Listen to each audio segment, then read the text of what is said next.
Bonjour et bienvenue à ce troisième épisode de la balado de Québecor ID.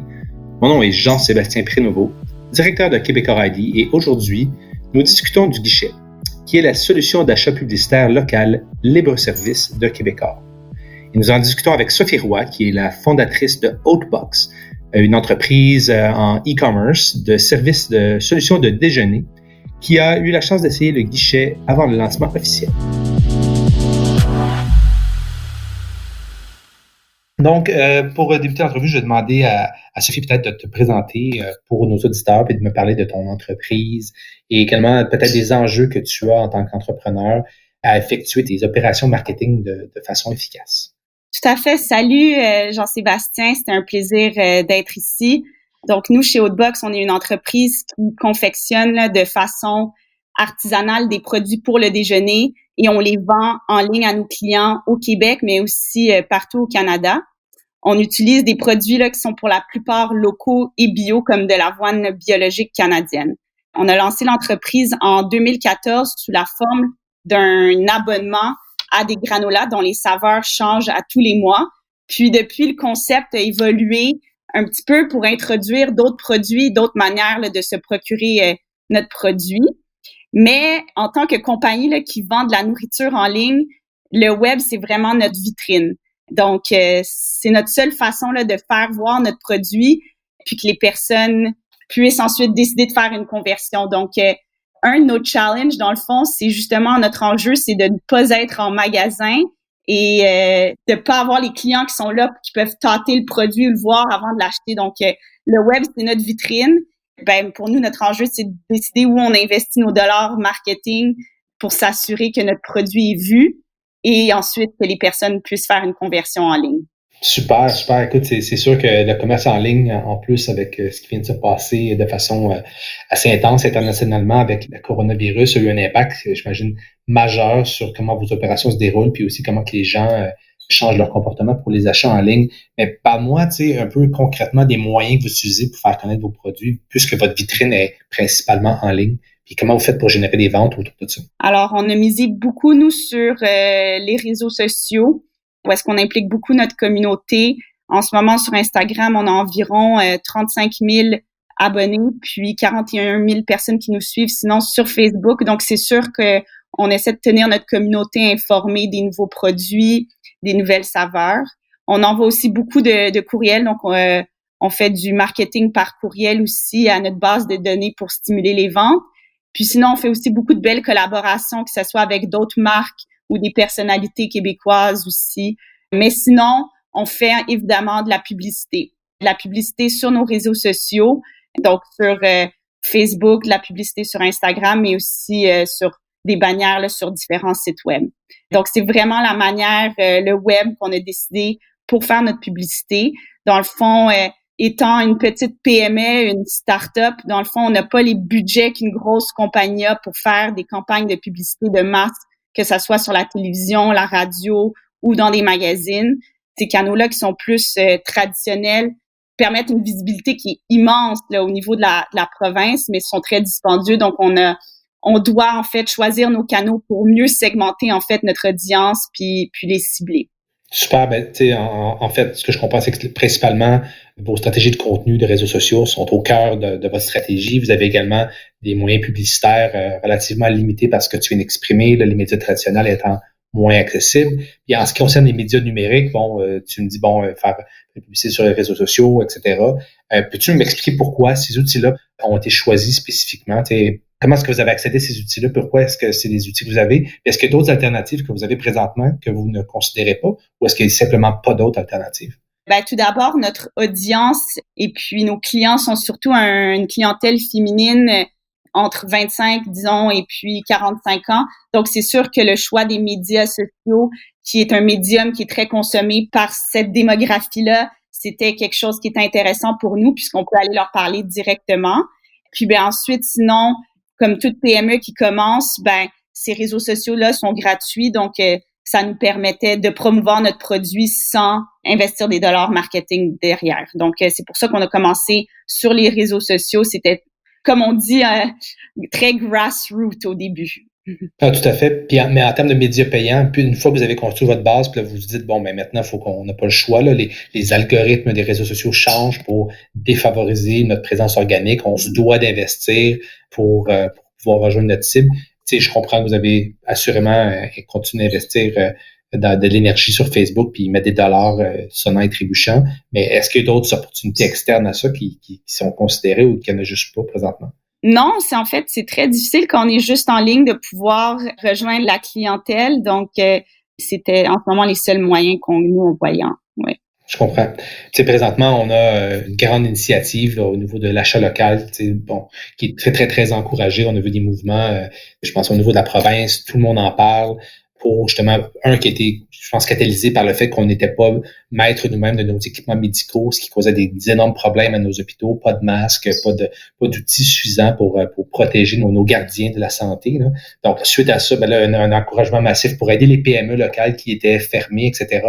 Est-ce que vous avez vu quelque chose qui a un énorme mouvement dans ce sens pour votre entreprise? Est-ce que ça a été très bénéfique? Oui, ça a été en fait bénéfique et puis on est tellement reconnaissant en fait de cette vague de solidarité là chez les Québécois.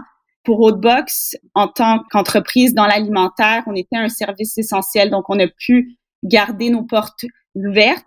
Mais en fait, cet élan là d'achat local, ça nous a permis de garder nos employés au travail, donc de pas les mettre au chômage. Ça nous a aussi permis de redonner à la communauté en fait, puisque nous, on a décidé au mois de mars, avril et mai de donner des milliers de bars déjeuners aux travailleurs essentiels qu'on a envoyés partout dans la province, même jusqu'à Iqaluit. Donc, ça nous a permis de faire ça. Puis, ça nous a aussi permis de lancer une plateforme de dons pour collecter de l'argent pour le Club des petits déjeuners, sachant que c'est une cause qui est très proche de nous et que les écoles étaient fermées. On voulait continuer à redonner. Donc, on a ramassé des dons pour le Club des petits déjeuners. On a envoyé aussi des milliers de bars au club pour aider les familles qui étaient dans le besoin. Donc, on a redonné un petit peu tout l'amour qu'on a reçu aussi pendant la pandémie. Wow, c'est super d'entendre ça. C'est vraiment des super belles initiatives. C'est bien de voir que ça vous a profité puis que vous avez su faire profiter les organisations qui vous tiennent à cœur dans ce contexte-là. Mais parle-moi maintenant peut-être de vos opérations, parce que tu me disais tantôt que, bon, vous achetez de l'avoine bio, canadien. J'imagine qu'il y a d'autres produits que vous achetez qui sont locaux, etc., pour encourager l'économie locale, mais que malheureusement, pour plein de raisons, il y a des choses qui sont peut-être pas possibles ou qui sont peut-être pas envisageables dans d'autres contextes, dans vos opérations. Est-ce que ça vous a amené à une certaine réflexion au sein de vos pratiques, de vos opérations pour faire des changements au niveau, que ce soit des achats de matières premières, que ce soit le choix de certains outils, solutions technologiques ou de solutions marketing? Tout à fait. On a vu un engouement énorme de la part des Québécois. Donc, c'est sûr que j'ai réinvesti plus de dollars marketing au Québec pendant la pandémie. Et puis, on a commencé aussi à mettre des plus grandes pratiques en place pour l'approvisionnement d'ingrédients. Déjà, on faisait un effort conscient de prendre des ingrédients locaux et bio, mais depuis la pandémie, c'est encore plus dans notre stratégie d'affaires. Excellent. Puis là, on va parler un petit peu du guichet parce que c'est un peu le sujet principal de la rencontre aujourd'hui. Puis le guichet, juste pour l'exprimer à nos auditeurs, c'est la nouvelle plateforme d'achat publicitaire de Québecor qui permet un achat automatisé et libre-service, donc avec beaucoup de facilité. Puis vous avez eu l'opportunité, Hautebox, en tant que partenaire bêta, de tester la plateforme jusqu'à maintenant. Depuis quelques semaines. Puis j'aimerais peut-être entendre sur tes premières impressions. Puis qu'est-ce que tu penses de l'initiative qu'on met dans le marché par rapport à tout ce qu'on discute depuis tantôt, là, que ce soit l'achat local. Donc, l'achat local, ça se fait de plein de façons. Ça se fait au niveau des produits, mais aussi des services, comme les services publicitaires pour encourager les métiers d'ici. Donc, peux-tu nous parler un peu de ton expérience jusqu'à maintenant? Oui, tout à fait. Donc, tout d'abord, je voulais te remercier, là, Jean-Sébastien, de nous avoir mis comme testeur bêta de la plateforme. On a beaucoup aimé l'opportunité puis de la chance de tester ça. Ma première impression, c'était que c'était super facile d'utilisation. Je pense que le monde de l'achat média peut être très épeurant pour une PME. C'est pas très intuitif. Et puis, je pense qu'en tant qu'entrepreneur, on a mille et une choses à faire et puis on veut sortir un produit, disons, ou un service. Donc, des fois, c'est peut-être à l'arrière-plan, le comment on véhicule notre message.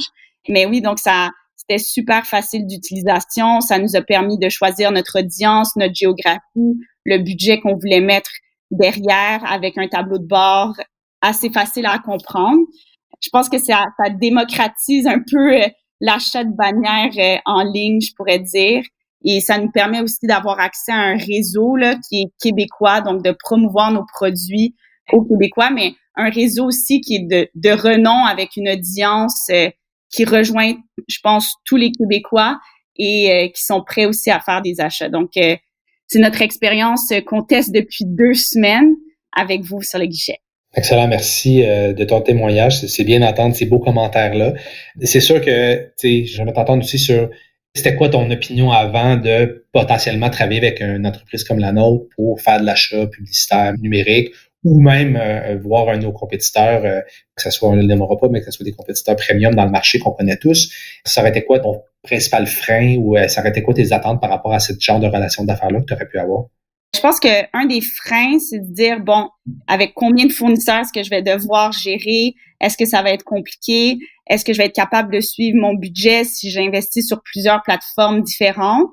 Et puis, moi, ce que j'ai trouvé, en fait, du guichet, c'est que ça nous permet d'avoir accès à tout le réseau québécois en un seul clic sur un seul dashboard qui est facile à comprendre. Comme je disais, je pense que pour un entrepreneur puis pour une PME, tout ce qui est le monde de la programmatique et tout, ça peut être épeurant, puis vous avez vraiment su le mettre, de le démocratiser puis de en faire une solution qui est comme simple et efficace pour rejoindre notre communauté puis notre audience, puis de savoir que ben les publicités vont pas aller sur des sites web un peu partout dans le monde, mais qui vont vraiment être ciblées dans le réseau québécois.